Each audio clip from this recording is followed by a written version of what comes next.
Okay, welcome to the coach's spot, where we're actually going to talk about something new today.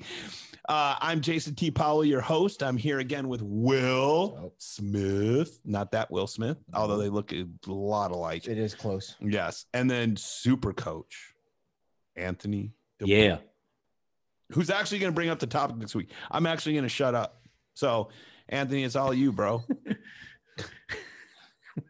By the way, I said I was ready. I'm ready. Not what we were talking about before I hit record. Yeah. We're going to go over communication for kids and to see if we can, help you guys out if you are a kid listening to be able to communicate with us, adults, etc. You know what I mean? And vice versa. Yeah. Well, because the biggest thing that I find too when I go into the gym is I'm watching, you go into a practice and stuff like that, and automatically you see some kids that you're assuming are just being lazy or just not doing, you know what I mean? They're not taking as much turns, whatnot. And I find this all the time. So I kind of doubt when I dialed back and started asking more questions, I found out that it's not that, that they were just being lazy and all that. They were frustrated and they kind of gave up on the task, or they didn't understand the corrections that I've been giving them. So right. Of course, I call my kids over and I'm just like, hey, what's going on? And then of course they'll be like, I'm being lazy.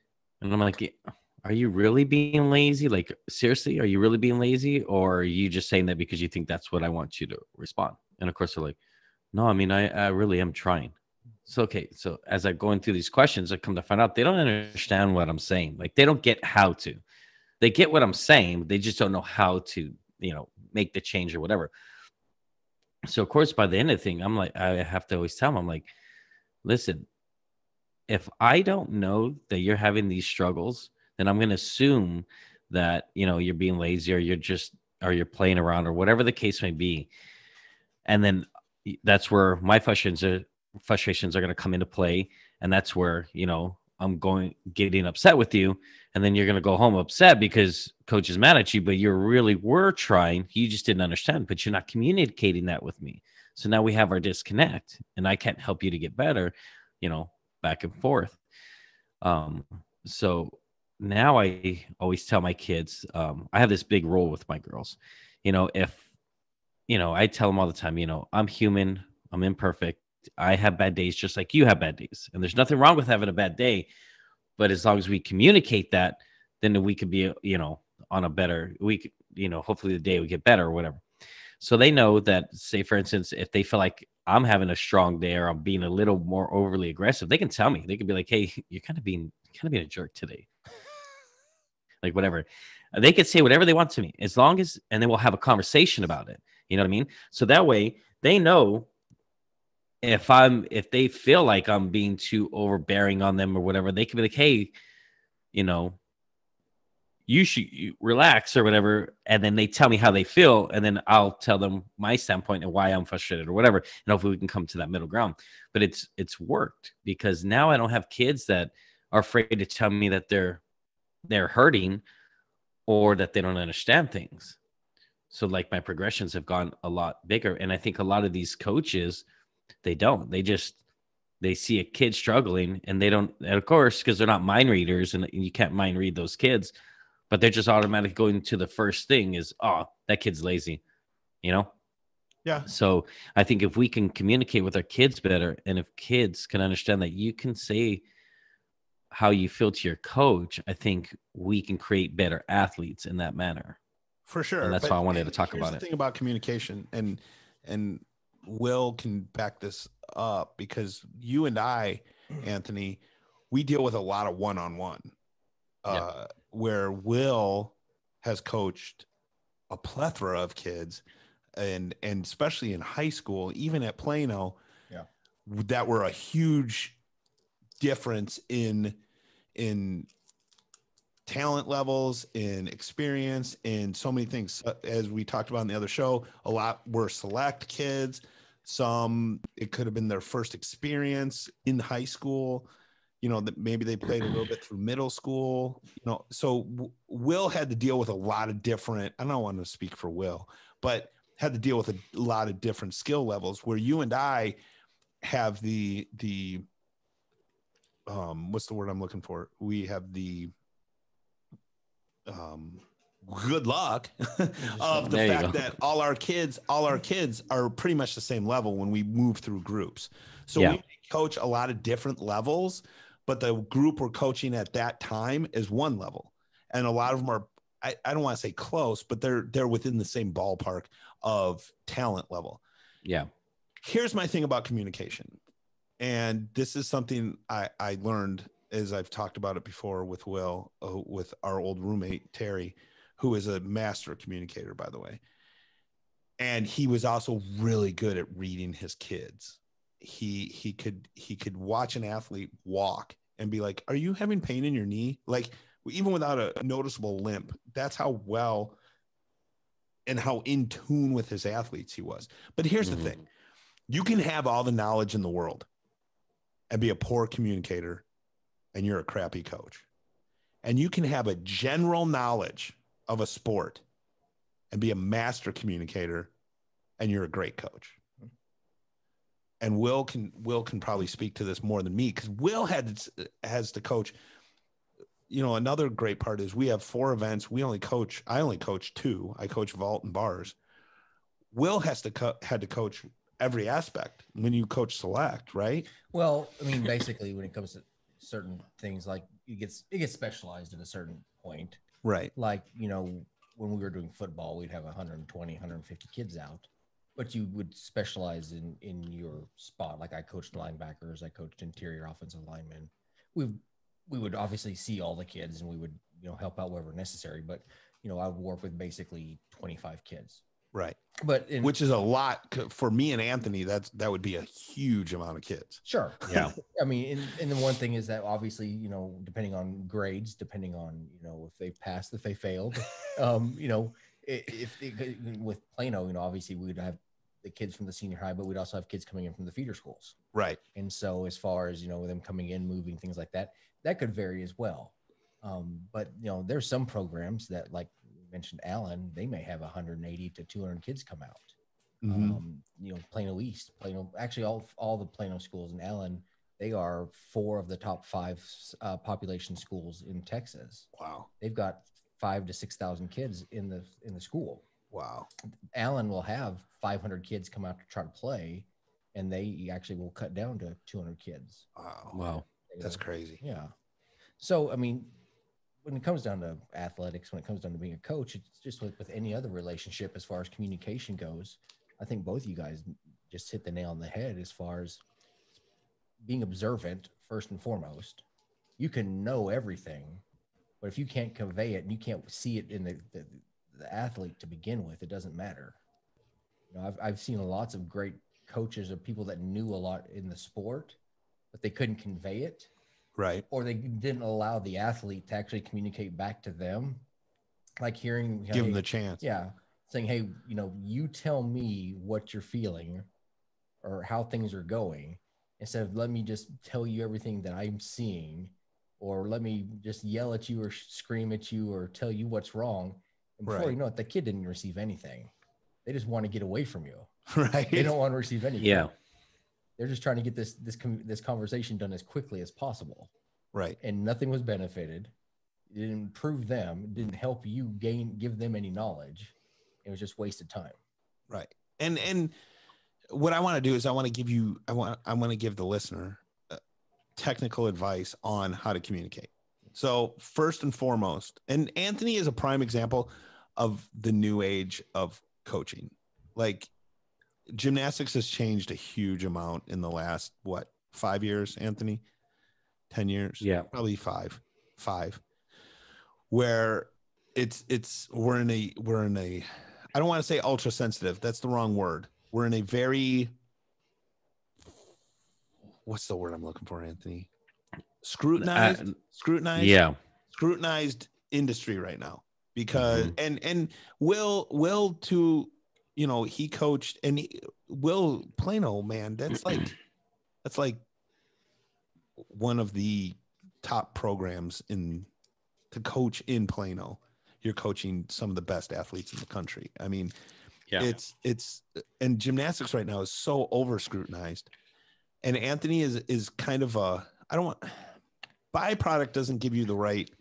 You are a product of that over scrutinization because you're already a sensitive guy.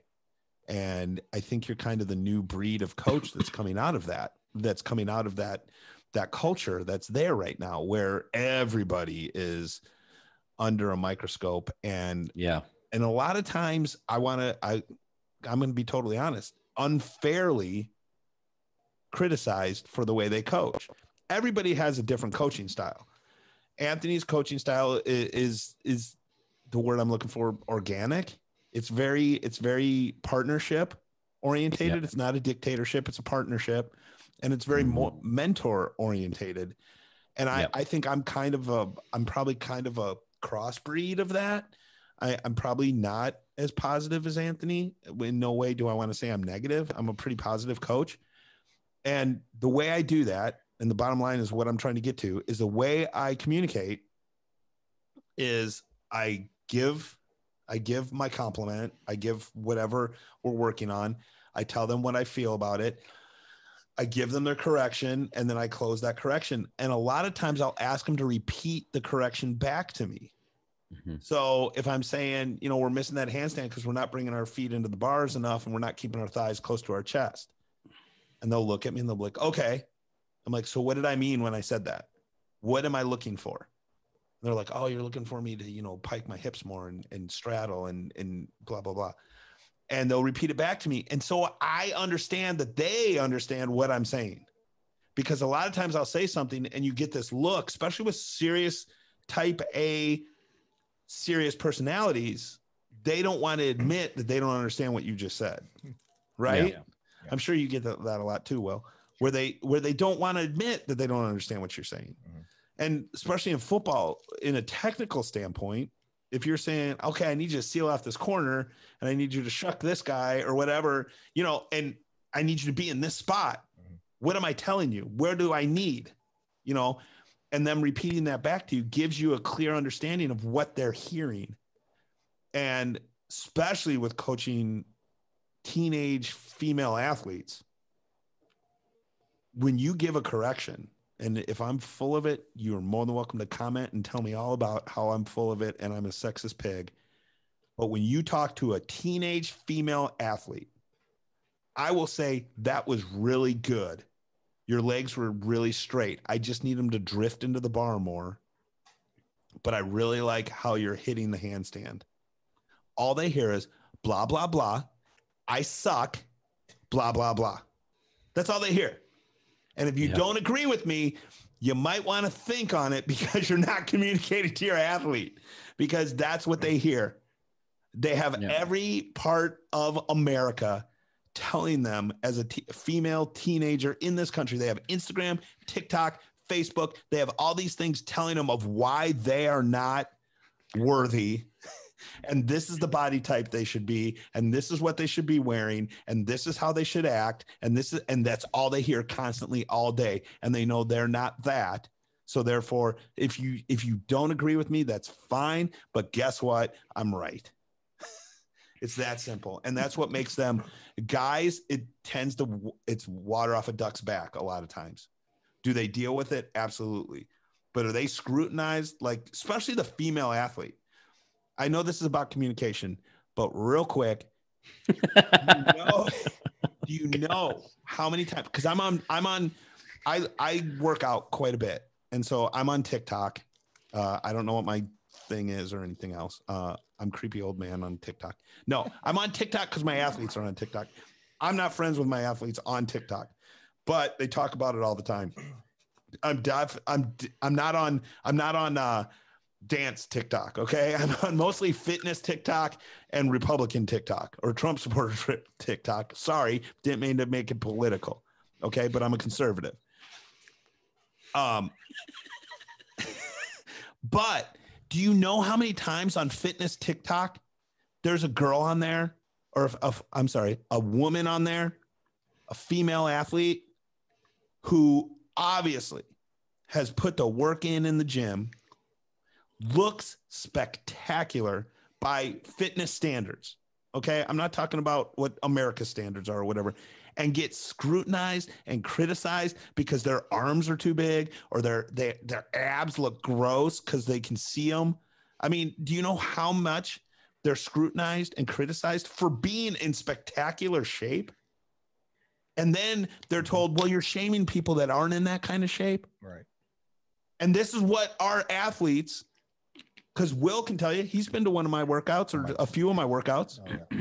Anthony obviously knows because he coaches them every day. These girls are in spectacular, unbelievable shape. Shape that I can tell you a pro athlete I talked to 2 weeks ago was like, I can't believe these athletes look like this and what they can do. They can do more than any pro football player I've ever seen. And they're scrutinized and criticized for it. So they get that all day and then they come and hear you. And what's our job as a coach is to tell them how to fix stuff. And now they feel like they're not getting credit for the work they're putting in, and they absolutely are. Mm-hmm. But what they're doing is they're filtering and they're amplifying what they're hearing from the outside. Because I had a level 10 athlete come to me her senior year of high school. She came to me and she said, I can't find a date to prom. Like, she was beautiful. She's gorgeous. I'm like, how can you not find a date to prom? And she says, she goes, all the boys say I'm too muscular and I look like a man. Which, first off, she didn't look like a man at all. She had no masculine traits whatsoever. She was very feminine, beautiful floor routine, everything else. Whatever your standards of femininity are, that's what she was.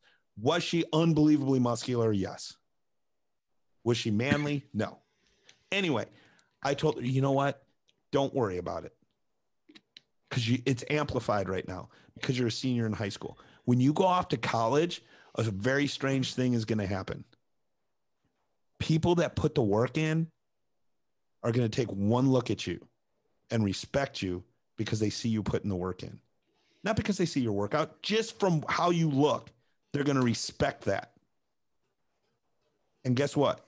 She came back from college her first semester and she's like, I'm having to turn down dudes constantly. They line up at my dorm room. Like, they're asking me out all the time. And she goes, and then they're athletic and they're good looking and they're on the basketball team and the football team and the wrestling team. And they're always, I don't want to say hitting on me, but they're talking to me. They're respecting me. They're telling me, oh my gosh, you've really put the work in. It's unbelievable how my life has changed. I went from, being called man in high school to these men, these athletes showing me attention now. And that's what happens because athletes recognize athletes. The problem was she just wasn't around enough athletes, and the athletes she was around were insecure about who they are. And they look at a girl who can do more pull-ups than them, and they don't like that. Well, guess what? You don't want to be fooling with them anyway. You want people to respect what you do. My point is, so they're bombarded with this all day, especially in high school and middle school. Oh, you look like a boy. Oh, you look at your arms. They hear this all day, and then they have you telling you how to correct something, and all they hear is, I'm terrible. So you got to take that into consideration as a coach, especially if you coach female athletes. Guys got to deal with it too. Offensive linemen in football got to deal with it all the time. Oh, you're fat. Okay, that dude can squat 465 pounds. He's not fat. He might be fat by your standards, but the dude's an athlete. Right. I mean, William the Refrigerator Perry was 315 pounds and he could jump 60 inches from the floor onto a table. Most people cannot do that. Okay. No. They're athletes. Could they be in better shape? Yes. Or could they be thinner? Sure. But guess what? Their job on the football field is to plug up holes or to keep defensive linemen from coming through. They want them to have to go a long distance, right? Yeah. So they got to be kind of big. It's a part of the job and they take that on. So, but they still hear the people behind their back. We got to take that into it because a lot of people just think, oh, confidence because they're athletes. It's the exact opposite, especially in this world right now. They're being criticized for being an athlete. Because if you're an athlete, Will, and you're a football player, what are you automatically in the eyes of somebody that's winning spelling bees and in honors society? You're a dumb jock. You're a dumb jock. Yeah. That's the first thing they think, which actually statistically is not true. Well, here's the reality. Like, well, I say reality. In most programs, like at least the ones that I've been in, either worked in, or like, for example, the one my son just graduated from and my younger son is in, their expectations are actually above just the norm. Right. They can't make a C. Yeah. If they make a C, they're not playing. Gymnastics is the, They have to make A's and B's. Right. They cannot have any attitude issues in class. They can't get in any issues with a teacher. That's awesome. They can't have any problems outside of the classroom. If they hear of any issues being, with other students, let's say they're, bullying somebody online. Right. Anything that happens that a normal kid could have, they're not playing. And as they shouldn't. I think athletes should be held to a higher standard. Right. Now, that being said, we all know that every kid is going to be a kid. Right. So what we basically say is, look, we know that you're going to be a kid. We know there's going to be issues. Here's what we're going to do. Number one, something happens, you need to come to us. Don't let us hear this from somebody else. Right. If you're going to have a problem, we want to hear your side. We want to know why. We're going to provide you with every opportunity to fix the situation. You have a problem with grades? Great. We have every tutor here to help you. Mm-hmm. There's no reason that if you're having a problem, if you have a learning situation, if obviously there's learning situations, if you have special needs, we're going to put you with the person that's going to give you the best success possible. Mm-hmm. Because there's some kids, hey, C is the best you're ever going to do. And that's okay. Absolutely. But if obviously you can do better than C and that's all you're doing, then we have a problem with that. Mm-hmm.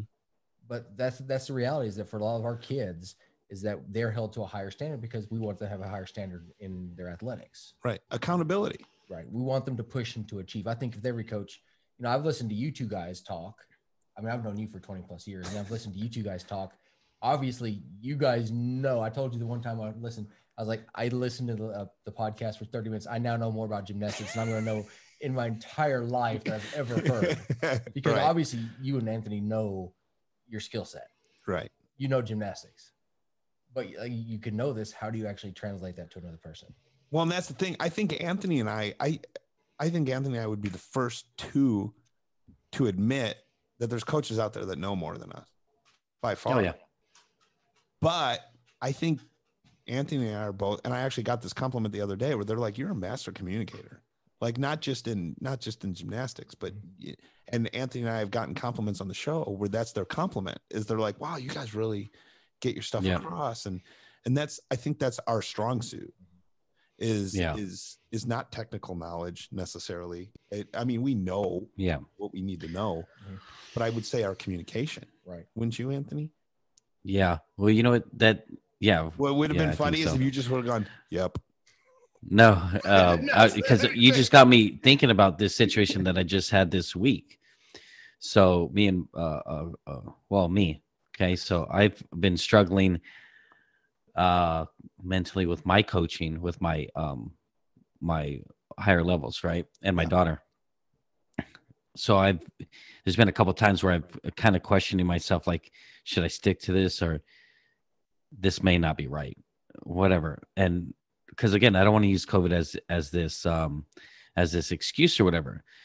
So I ended up going up to one of my coworkers that we're really good now, but in the past I wouldn't say that we were friends. You know what I mean? Right. Or we didn't really communicate with each other. We just were partners. I'm not saying that we didn't like each other. What I'm saying is we just didn't really communicate. Mm-hmm. He's doing his thing, I did my thing. Our girls competed against each other. Blah blah blah. Anyway, so I ended up I pull him aside and I'm like, hey man, I go, can you help me out with this? Because I have 2 kids that aren't doing bars right now, and I really want to create a routine, just a basic routine, just to get them a score so they can at least make state, so they can go to state, whatnot. Because right now, mentally, they're struggling with a couple of these skills or whatever. And he stopped me and he's like, are you questioning yourself? And I looked at him, I go, yeah, kind of. I mean, I'm not going to lie to you. I need the help. I need to be the best coach I can be for my kids and right now. I just have these questions. And, if it comes to teaching skills, I got it all day, every day, timing, whatever. I'm good at it. But when it comes to like coming up with a routine or, in this situation, that's where I feel like where my coaching lacks, you know what I mean? And I need to be better at it. So I was wondering if you can help me, blah, blah, blah. And of course, like, and in the gymnastics industry, when that happens, that's rare because it was like, what? You guys help? Whatever. So anyway, so he was like, I think he was kind of taking a little step back because he wasn't expecting me to, ask these questions to say what I think I was saying. So of course he ends up later on. He tells me, well, maybe they can do this, this, and that, and that'll probably help them. And I was like, cool, thanks. And of course, me, 10 minutes down the line, I have no idea what you just said to me. so 2 days later, I walk over to him. I go, hey, I'm sorry, man, but can you tell me it again so I can write it down? And he's like, listen, I'll write it down for you, and then I'm going to send it to you on a text message or an email, whatever. So he ends up doing it, right? And then he, wrote at the end this nice message saying like, hey, you're doing a good job. Your kid, the way you coach, your kids have really stuck into it, and that's why they love you for it and stuff like that. And he'd tell me, he's like, I just want you to know that, it is a pleasure to be able to coach, but with a guy like you or whatever, blah, blah, blah. And of course, I went from feeling stupid and kind of like in this low to feeling like, oh, okay, cool. Like now I feel, 1,000 times better, but not only that, I feel better with everybody else around me. You know what I mean? Because that ego got thrown out the thing, and it, it didn't go the way I thought. Obviously, when you're thinking never happens things the way you think it's going to happen. Yeah, exactly. But it made myself feel better. But that was me again communicating with my other employees and taking myself out and saying, "Hey, I don't know everything. Could you please help me?" What's funny is I ran into that this season. A coach that I work with, Igor Carvalho, actually, who's a spectacular coach. He coaches more than just gymnastics, but he's awesome. He was on I'm pretty sure he was on the Brazilian national track team too, and he's just a good guy. And one of his gymnasts was having problems with bars, and I coach in the afternoons, and Igor coaches in the mornings. And I walk in, and she's there, super sweet kid. I love her to death. And she walks up to me and she goes, "Hey, Coach Igor sent me to you." I'm like, "What?" She's like, "Yeah, I'm having problems with this, and Coach Igor said that you need a different perspective, so I'm here to work with you." I'm like, how many coaches do that? Yeah, no. And I'm telling you right now, Igor's a better coach than me. So I'm telling you right now, he knows more than me. He has more knowledge in his little finger than I have in my whole body, and he's a good communicator. He loves his athletes. He's a good guy, but he knew she needed a different perspective, and he was secure enough to say, "Go work with Jason." Which, do you think I have more or less respect because he did that? More, obviously. Yeah. More, so much more. Because what does he care about? He cares about the athlete. Yep. He doesn't care about who's going to get credit. He doesn't care about any of that. He cares about, hey, you need to hear it from a different point of view. You need to hear a different voice. Go work with Jason for a little bit. Mm-hmm. And she is. And she's, like I said, I feel blessed because she's a great kid to work with. So it's awesome when people send you great athletes and you're like, yeah. Well, thanks for making me look good because it has nothing to do with me. Yeah. Kid.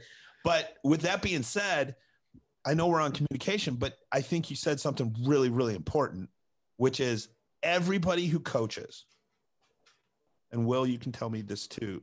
Your point of view is perfect for this.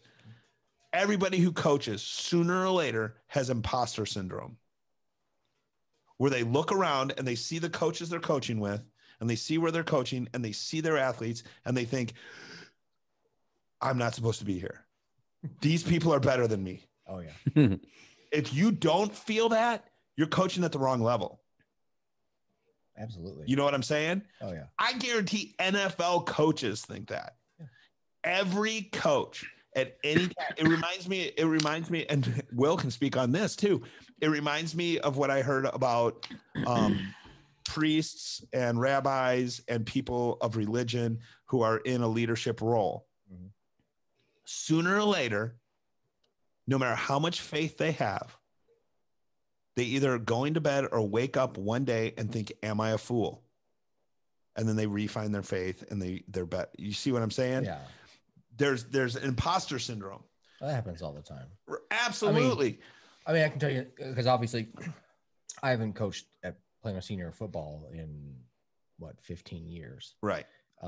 But at that time, since then, I can remember sitting on sidelines and standing across guys who now coach in the NFL.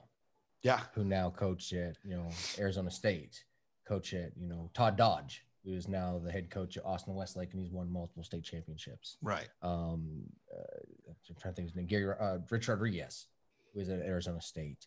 I mean, there's multiple guys. Right. And I can think about the folks, these guys. I mean, the conferences and the coaches clinics that I used to go to where Nick Saban would come in, right, where, Bob Stoops would be there. Mac Brown, we'd get to sit there and talk to these guys. I'm like, and even at that time, obviously I was at the bottom of the food chain, right? But I shouldn't even be on this food chain.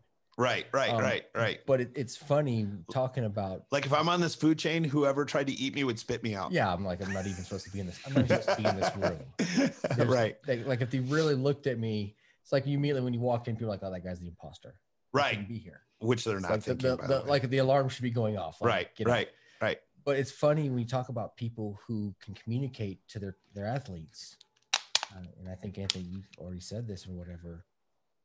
I can immediately think of two different coaches, and both of them held two different positions, but yet one is considered and probably the greatest coach I've ever known. He coached for over 40 years at Plano Senior. Mm-hmm. He just recently passed away. He was my mentor, no doubt, Steve Thomas. And he coached offensive tackles, interior defensive tackles, and special teams. So not even like you would consider, like he was never a coordinator. He was never a head coach. He had coached at Brian Adams for like. Personally, I think those are the most important jobs on the team, by the way. In reality, it can be. Yeah. But it's not one where like you're ski. I mean, obviously special teams, there's some technicality to it, but it's like run and tackle. Yeah. Or block. Or make sure you kick the ball. You got to convince people, though, to run down as far as they can and throw their bodies into the wood chipper. Defensive tackles, you're telling them, hey, you got to basically make sure that you fill a gap so that your linebackers can make tackles. Offensive tackles, I mean, the reason you have to be so big is because you don't get a running start to stop guys that are coming at your quarterback. Right. So you have to hold mass from acceleration. But, I mean, he was coached there for 40 years. There are thousands of young men that love that guy, that would run through walls for this guy. I'm one of them. And then I can think of another guy, and I'm not going to mention his name because he's a head coach at a pretty prominent place right now. Go Leopards. Yeah. And he probably knows more football and has innovated more offensive football than probably, I mean, he's part of the reason that the spread offense is now so prevalent in NFL. Yeah. He was right up there with Todd Dodge helping create the spread offense in Texas high school football, which meant into college football, and then is now in the NFL. Right. However, I watched him scream and yell and belittle and berate kids. And I remember watching them on the sideline saying how much they hate him and could not stand him and could not wait to get away from him. Yeah. And if you asked any of those kids now that have graduated who are grown men and you ask for them to relive stories about him, they're not positive. Right. They cannot stand him. And, and for Coach Thomas at his eulogies and his remembrances, these guys absolutely love and adore him. He's a second father. Well, and we're lining up probably to talk about him. Absolutely. To say positive things about him. This other guy, and unfortunately, whenever that place comes, they'd be more than glad to pick up the shovel to bury him. Right. And so as far as a coach goes, the knowledge and stuff, and Steve Thomas could outcoach just about anybody, I think, anyways, if he wanted to get down to X's and O's just as well. But he knew his athletes. Yeah. He got involved in their lives. He helped bring the FCA chapter to North Texas. He was a great person to begin with because he loved his athletes. And he got on their level. He talked to them, and they knew that he loved them. And then when it got time to actually talk about the sport first and say, okay, tell me what you see and let me tell you what I see. And let's talk about what is going on and how to improve that. So that, because obviously as a coach, I can't do it for you. As much as I'd like to do it for you, I can't. So I have to instill into you in your mind how to make your body do it. And that's one of the things about gymnastics is you're using every inch of your body at breakneck speed with every muscle in your body, which is truly amazing to get them to go. And when I went, at that point in time, I was coaching both football and baseball, and we were kicking out kids to colleges and to professional levels. And I thought we worked hard until I saw one of you guys' routines. Like, no. Or one else practices. I was like, screw that. No. I could make it through like the 20-minute warm-up or even pretend warm-up. Forget that. Yeah.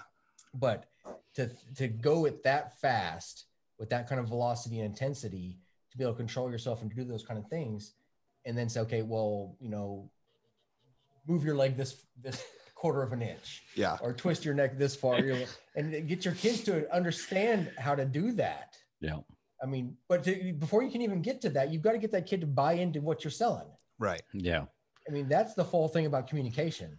Is before they can even trust that you even know what you're talking about, is to trust that they know you. Yeah. And vice versa, that you know them. Right. That's the most important thing. And I have kids. And that's hard for a gymnast.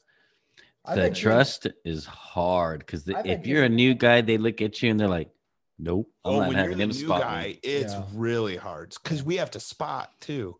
So now they're like, well, who's spotting me? Like, I don't know you.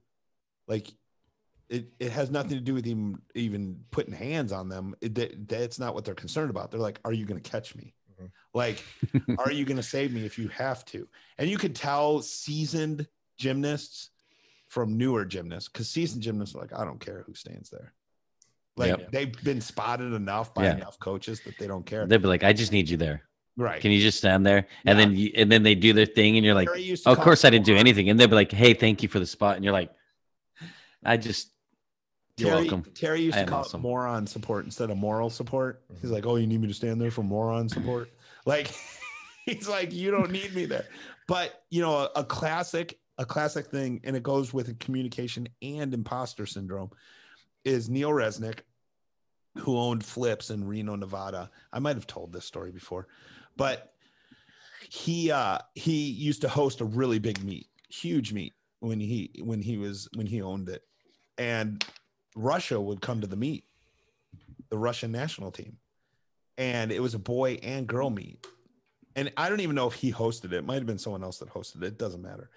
But so Arkayev called him and said, can the Russian national team come train at your gym? And of course he was like, absolutely. And he's like, do you want me to clear the gym out? And Arkayev's like, whenever you have time in the day, we will work around your schedule.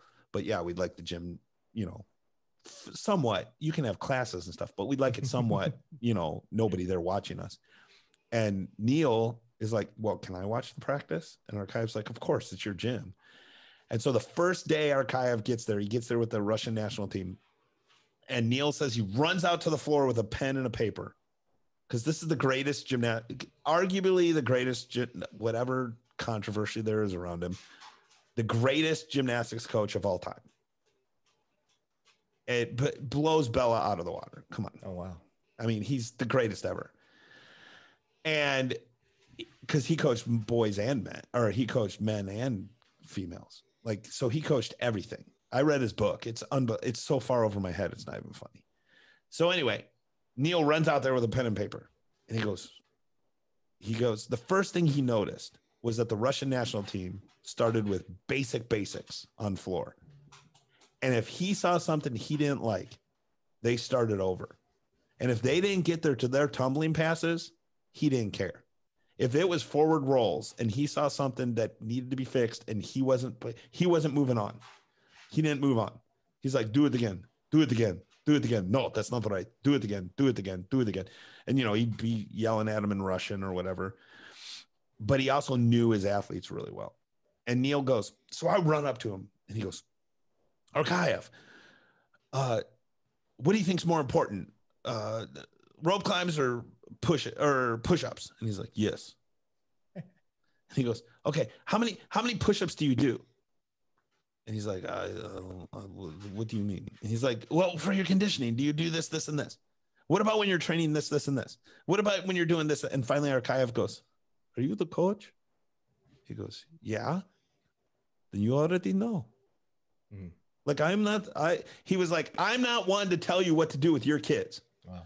This is what we do, but what you do is up to you because they're your kids. They're your athletes.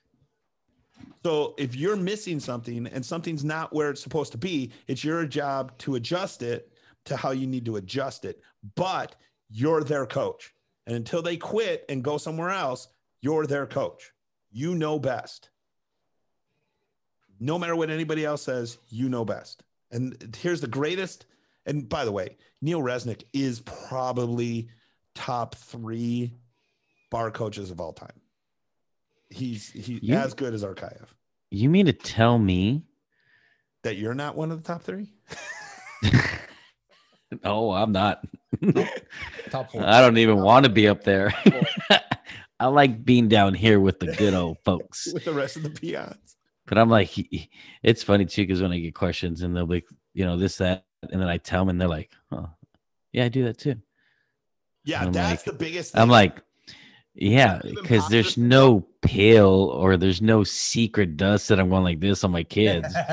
Well, Terry, it is starting to break your heart, but when I stepped down as head coach for Terry to come in, and Terry probably is in that top 3 of bar coaches and vault coaches. He's still one of the best. Him, Brad Harris, and a few other people, great, unbelievable vault coaches. And I remember I was at a level 5 meet, and I've told this story to you, Anthony. I don't know if I've said it on the podcast, but I'm standing on the side of the floor, and Valeri Lukin is at the end of the floor. Kurt Thomas is standing next to me, and Kim Zemeskel standing on the other side of me. I'm the only person coaching their kids on floor without a U.S. or Olympic medal. Talk about imposter syndrome. I'm the only one standing there that had, I'm like, yeah, I haven't been on a national team. What am I doing here? What's the first thing Terry asked me when I told him that story? And he's head coach now, but he wasn't at that session. And he came into the coach's room afterwards. He's like, what's wrong? I go, bro, even at this level, I don't know if I'm cut out. I don't know if I'm good enough, blah, blah, blah, blah, blah. And I told him that story. And he looks me dead in the eye and goes, how'd your girls do? I said, this one won, and these 2 were in the top 3. He goes, and who gives a crap? Who cares how many medals they got? You're obviously doing the right thing. And he goes, I've known plenty of Olympic champions that can't teach anything. Yeah. And I worked with one. I love her to death. I worked with one. I guarantee she's not listening to the show, but I'm still not going to say her name. I worked with one, and no, it wasn't at Eagle. No, it hasn't been in the top 10 years. Great gymnast, national champion, spectacular gymnast, still holds records in the NCAA for all-arounds and bar scores. Spectacular. Could not coach her way out of a paper bag because it came too easy. When she would teach a full, she would say, go. Well, how do I do this, this, and this? You twist. What? Like, not once when I saw her coach did she say, hey, get your hips flat coming out of the back handspring, get your hips flat so you set. She would yell set, which, what the hell does set mean? I hear coaches scream that all the time. Set, set, set. Okay, explain set to them. Because obviously you screaming set isn't working because they just did 300 of them 3 feet above the ground. So obviously they don't understand what you mean by set. It means get your hips flat, get your butt in line with your heels so you go straight up in the air. Because if you take off with your feet behind you or in front of you, it's not going to do that. My favorite thing too is I hear them saying the same thing and I get frustrated just like you do. Because I'm like, first of all, they are setting because they think that set is hands up. Right. And I'm like, they are setting. Their hands are going back this way though. They're setting this way because their stomach and their butt's not tight. hell are you guys talking about? But it's funny because it's true. Their stomach and their butt is not tight, so they can do this. So they're setting back this way instead of going straight up. And they don't know that, but they do things. If they scream it, the kid's gonna know it. You know. Oh, here's my number one thing in gymnastics. Stop. Set. Stop. And you can say this for football and baseball too. Oh. Stop. Please stop diagnosing the symptoms. Right? Stop diagnosing the symptoms. That's what you're doing. Set. You're not setting. That's a symptom of bad technique. Yeah. Fix the technique. Just like when people are like, oh, well, you're throwing your head when you twist. Fix it. How do you fix it? You drop your nose to your armpit because to know thyself is to smell thyself. Stupid line. I say it all the time, and guess what happens? They twist better. You know why? Because they don't do this. They don't throw their head over their shoulder. And why do they remember it? Because I said it in a stupid way. Yeah. Just like when I say, if you say squeeze your butt, okay? Squeeze your butt. You cannot pike if you squeeze your belly and your butt at the same time. You have to relax to pike, right? Am I right, Anthony? Yes. Okay. Yes. So what I tell them is pretend like you're at school and you're standing in line next to a really cute boy and you have to fart. And you got to squeeze it in. Bro. Stupid, right? Dad joke, right? Works. It works. But that's what you have to do. You have to break it down to a point that they can relate to. And when a national champion is telling you just do it, first of all, what do you want to do? You want to do it. You want to do it. So, you don't want to admit to this person that was a national champion or Olympic champion, because I coached with her too. Not very good. You don't want to admit to this person that you look up to that you don't understand what they're saying. So you just keep doing what you're doing. Yeah. Stop diagnosing the symptoms as a coach and start teaching the technique. Stop telling them what they're doing wrong and tell them how to fix it. Because that's how you get better. Yeah. I can give you two phenomenal cases in point in baseball and football. So both my boys, being that actually baseball was my predominant background. That's why I played professionally. And so both of them played 1 year baseball because they had no interest in it after that. It was too slow for them. And my oldest, I coached him. My youngest, I did not. He was on another team, T-ball. Yeah. After that, we both my wife and I just realized, hey, this is not this is not their sport. They're out there in the outfield playing with the butterflies, kicking around. They just had no interest. They got into soccer and then into football later. But so I almost felt bad for the coach, but he was doing all the just stereotypical, just kind of baseball cliche stuff, which is actually most of it is anti-successful when it gets to upper high level stuff. Yeah. And, when we coach my boys for the most part, and I felt bad for him because I was the dad as my son is up there about to hit. And I'm telling him the coach is up there telling him, make sure you got your elbow up real high. I'm like, drop your elbow. Because when you go to load, as you go to swing, what's the first thing you do? You drop your elbow down to go swing. Yeah. So what we would teach at Plano is you go ahead and start with your hands back, up and load, elbows down. So I'm like, go ahead and start from the load position. So that way you're not wasting time as you get older, as the ball is moving faster, you're saving time on a flat plane. I yell, get your elbow up all the time. That was old school, elbow up. Right. But anyways, so as the coach is telling, get your elbow up, I'm telling him, Luke, drop your elbow. And so my poor son is looking at us doing the chicken wing. He's doing chicken dance. And I'm like, I said, don't listen to him. Listen to me. And so the coach is going, elbow up. I'm like, drop your elbow. And he's like, I'm like getting your feet out, load. And I'm just going load. Right. But anyway, so if you're able to teach specific things and the kid is able to, kids are smart enough to get specific things. Right. Like at the high school level with the athletes, like my oldest, this is one of the reasons I made sure to pass him on because it got to the point that it was dad, not coach. Yeah. He didn't want to listen to dad. So I could tell them the exact same things, but coach, for some reason, it was like in a different language. Yeah. So, but we would be on huddle, which is the film sessions that they would use to watch other teams.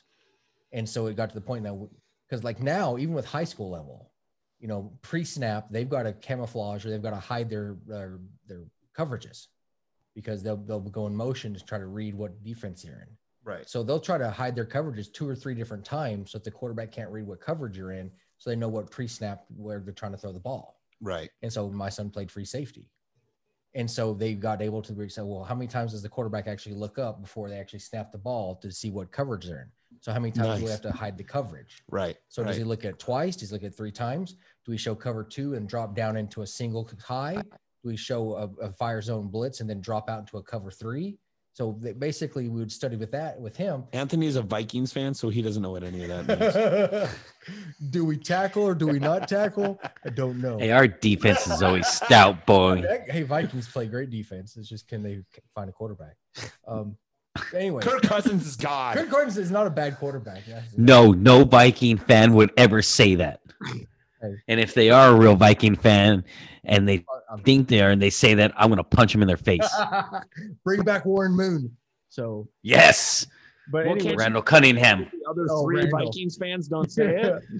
But yeah, so our 17-year-old kids are able to read the offense, going from trips to a straight spread, moving a guy in motion, knowing when to time the quarterback's second look to drop from a cover 2 into a bandit cover high 1, and going from a zone to a man.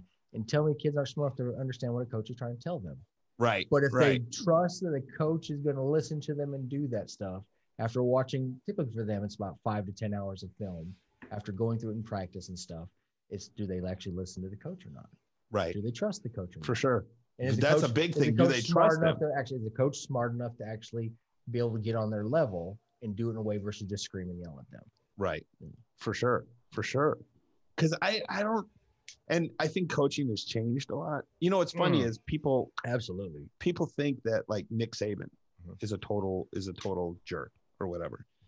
Players that play for him have said he's hilarious. You know, the only time he screams and yells is on the camera. Yeah. He doesn't do it in practice. Oh, I love him in interviews too. When they'll say something, he'll be like, "What?"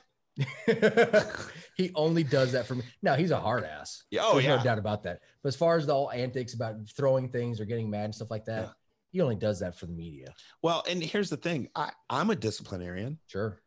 I'm a disciplinarian, but my girls probably won't say, if you asked them, like, is Coach Jason a disciplinarian? No. Like I've said, hey, do you want to see Mean Jason? Because if you don't get in line right now and get to where you're supposed to get to, you're going to see Mean Jason. Oh yeah. I don't want to be Mean Jason. So it's up to you. And they were like, no, we'll get in line. It's cool. Yep. You know, you can not be Mean Jason. That's cool. So, I mean, I don't think Anthony, have you ever disciplined somebody? Yes. I can, no, it depends. Like with my lower levels, my compulsories, I'm more stern and more. You have to be a dictator at that age. Yes. So with them, yeah, I discipline them way more. With my optionals, and if you talk to my 9s and 10s, they're like, he never yells. Like, yeah, they know, like, this is what you have to do. I'm working my butt off by spotting. I'm spotting the whole time because I'm jumping from overshoots to packs to double backs, catching, whatever. Because there's not one kid on my team that doesn't need me to do something for them. So they know that this is what you do. This is today's assignment. Blah, blah, blah. You guys have to do it. And I'm busy. So if you need me to give you something, you have to call my name and blah, blah. And they all do. Anthony. I mean, my mind's running 1,000, but they're not going to get I'm not going to be angry. There was actually one day last week. I don't know why. There was like 4 days of last week that I was just intense. I didn't know why, but I was just like going at it when I was giving corrections. Boom, do this. And it's funny because one of my students goes like this. Ooh, where is this coming from, Anthony? This one's fiery. Yeah. And I'm like, am I really? And she's like, yes, I like it. And I'm like, whoa. So I turned to everybody. I said, I'm a little hostile. I'm sorry. Let's keep working. But it's funny. It was like 3 days, and they were like, and I don't know. Again, it was the same. It's around the same time that I asked my coworker, these questions. Yeah. Because I just, it was in my head. So I was just in this coach zone where I'm just like, come on, we got to get these things done.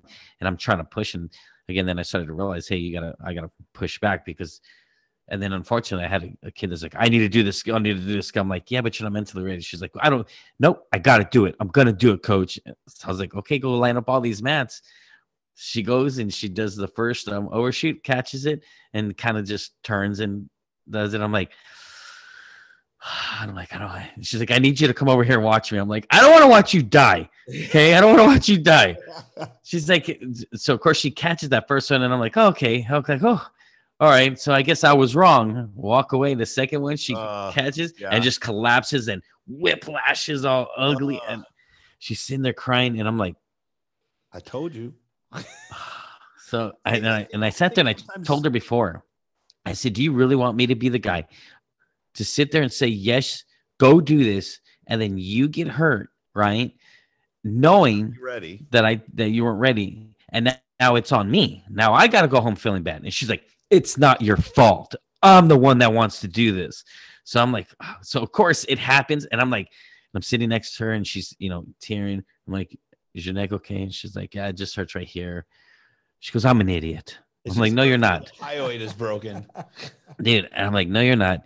She's like, yes, I'm an idiot. I'm an idiot. And I'm like, no, you're not. First of all, it takes guts to be willing to go that far to do something that you wanted to do and be willing to almost die and eat mat. So that takes guts and courage. So don't call yourself an idiot. I said, but you need to understand that when your coach is telling you, hey, we just need a little bit more, and you're not ready, you need to take that advice. Trust it. That way, because now if your injury is really bad, now you're really not competing. Well, and instead of taking an extra day or two. It's a two-way street too. If they got to be able to trust you when you say you're not ready and when you say they are ready. Right. Yeah. So they need to know that. So, and I think a lot of times people confuse screaming and yelling and being a jerk with intensity and competitiveness. Right. I don't think you can find two coaches more competitive than Anthony and I. Really, when it comes down to it, we're pretty bad about it. I mean, I've been in plenty of coaches' rooms where Anthony and I have been standing in there, and he's broken up because someone didn't do well, and that he's upset and not upset. No, I mean, I got to hug him, and he cries on my shoulder, but yeah. I mean, just a little bit. I'm a good hugger. So yeah, I like to soften my head on his beard. But sometimes people confuse that, and that's not the thing. Here's the last story because we got to go. But it's funny because I'm fairly new at the gym I'm at, and another coach was spotting, and the girl was working pack saltos, and I'm watching, and I don't coach her, and I'm watching, and I'm like, hey, you don't tap right there, like you don't tap into that. And she's like, okay, and I kind of talk to her, and she goes and she taps. And as soon as she taps, I see the shoulders start to close. And if I was an Eagle, I would have yelled catcher, because I knew as soon as she went, I'm like, which was kind of like a growth moment for me, because it reminded me of Terry, because Terry could watch from the other side of the gym, and Terry could be like, catcher, and you had to catch it because he just could tell. Like, he was so good at that. He could watch a girl's grips, and she's gonna peel. Like, he was unbelievable. And he would run over and catch people midair. He was unbelievable. And so I'm standing there, and I wasn't allowed to catch yet. So I'm standing on the outside. And as soon as she did it, I was like, yell catcher, yell catcher. Yeah. Like, I knew in my head, and she hits her feet on the bar, goes straight down, lands. And it was bad. She actually quit the next day. Not because of that, but she quit. And I was like, oh my gosh. But I wasn't comfortable there yet, or at the gym yet. So I didn't know with that coach, if I yell catch him, are they going to be like, what? And look over at me and then totally miss the spot. Yeah. So, I didn't say anything, but in my head, I was like, catcher. And I came this close Like if I was working with you, I would have yelled catch her. Yeah. You would have caught her because that's the kind of coach you are. But I wasn't sure what that coach would do. And I wasn't sure what the girl would do because I didn't coach her. So I didn't say anything. And as soon as she hit the floor, I was like, oh, I should have yelled something. But yeah, that was kind of. I tend to always go, whoa, whoa, whoa, whoa. And then it's done. Like, always. The other day, one of the girls. Or I yell out, no, because I see them doing. I'm like, no, don't do it. And then it happens. And I'm like, there was the other day, me and my coaching partner, we coach. She'll come over because she doesn't have any other girls. So if I'm coaching an event, she'll come over with me and coach the event with me. And the other day, something, I don't even remember what it was, but we both went at the same time. And we were like, you know, it's bad if you make both of us do that because it takes a lot to make me vocalize anything. And even it takes a lot for you to get my pulse rate to go up, like crashing wise. And she did it. We were both like, we didn't go off on her, but we were like, what were you thinking? Yeah, my every time after something like that, and say if they don't fall, and I just get that whoa, and I'm like, and I go, thanks for making me poop myself. See, I always say, do you not see the gray in my beard? Do you not see the gray? I only have so many heartbeats left, so you can't raise the heartbeat because I only got like 6 or 7. I tell them too because some of them were with me when I went before I left, whatever. So they were with me when I had that mild stroke there, so they know I have high blood pressure. So I tell them, you know, I have high blood pressure, you know it, and you're gonna go and do that. I want you to explain to my beautiful mother why she can't kiss her son anymore, okay? When she sees me, and then they're going, I go, no, I'm just kidding. My mom doesn't even like me. We all know. It's funny. Will doesn't know this. Well, he's listened to the show, but when he does impersonations of his mother, he does it with a Spanish accent. Yeah. And which is ridiculous because my mom does not have a Hispanic accent. But he's like, mijo. Mi mijo. Yeah. No. Mi mijo. Okay. All right. Subscribe. All that. Share, Tell him, Anthony. comment, share, guys. And especially if kids, if you have questions, things that you want us to go over, or even comments or issues that you're having, let us know. We still have. Have we picked a winner on our contest? No one's commented. I haven't posted that video yet. It's only been the podcast. I don't think anybody's commented on the podcast. We'll try to. I'm going to try to do it. I'm going to think of another contest to do, and next time I'm just going to have to make sure that Jason posts.